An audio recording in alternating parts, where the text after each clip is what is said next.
may at least isa sa victim survivors na dati nang naghain ng kaso sa inyo dun sa Davao, kaya lang dinismiss. Kaya inappeal nila sa Department of Justice. Yun naman pong mga testimonya ni na Ms. Valdewesa at ni Yulia, tinatanggi nyo ba ang mga testimonyang iyon? Tinatanggi ko po.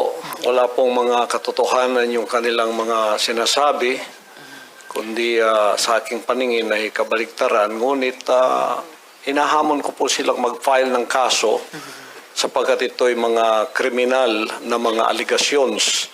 At ito ay para maging fair, ay maghain po sila ng mag-file sila ng kaso laban sa akin o kanino mang kanilang gustong mag-file laban sa mga kingdom na leaders or members, because we are under the law of the Republic.